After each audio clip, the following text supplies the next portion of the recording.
Living in Israel for 30 years, sometimes I say, I feel like I'm living in the days of Ezekiel. Ezekiel was an amazing prophet who had some incredible encounters with God. And I want to read you just one verse from chapter 3. It says, "Son of man, I have made you a watchman for the house of Israel.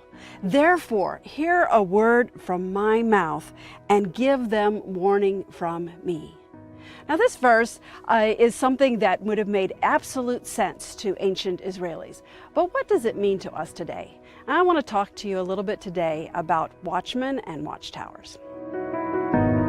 I've come today to a beautiful place just outside of Jerusalem where they have reconstructed a watchtower because I want to tell you about the significance of watchtowers in biblical times.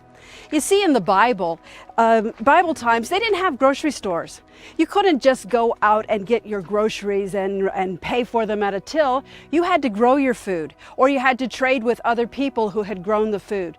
And so it was vitally important to the survival of your family and your clan that the crops that you planted were brought to maturity, to harvest. Because if they weren't, then you could not just have a hard time, but you could die.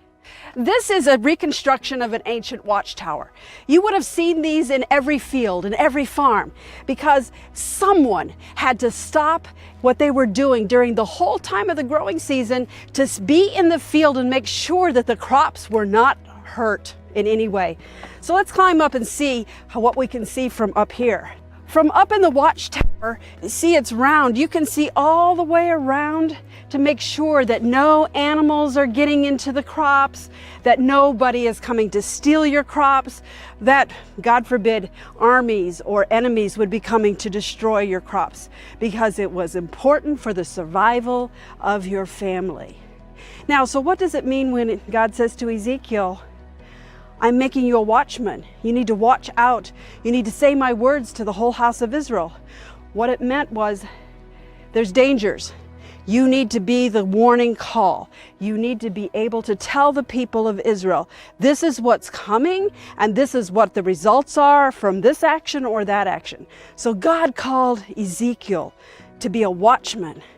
Just like the watchmen in ancient Israel watched out for the safety of the clan by making sure the crops were not hurt. He was called to be that voice to the nation of Israel.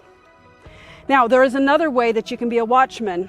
Actually, there's a couple more ways, and we find them in other places in Scripture. In Isaiah 62, verse 6 and 7, we read, "On your walls, O Jerusalem, I have put watchmen. You who call on the Lord, give him no rest, and give yourself no rest, until he establishes and makes Jerusalem a praise in the earth."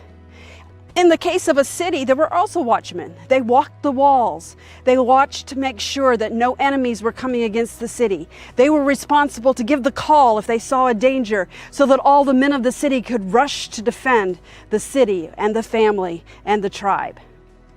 Well, today we understand that from the scripture in Isaiah, that watchmen for us is also to be prayer warriors. And we are called to pray for Jerusalem until Jerusalem becomes a praise in the earth.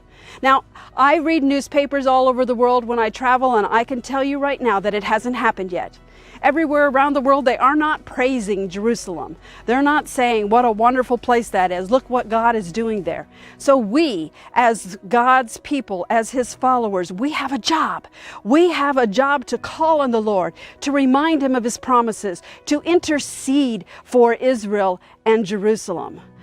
We will stand with Israel. We will be watchmen on the wall. We will stand with God and partner with him until the day when he makes Jerusalem a praise in the earth.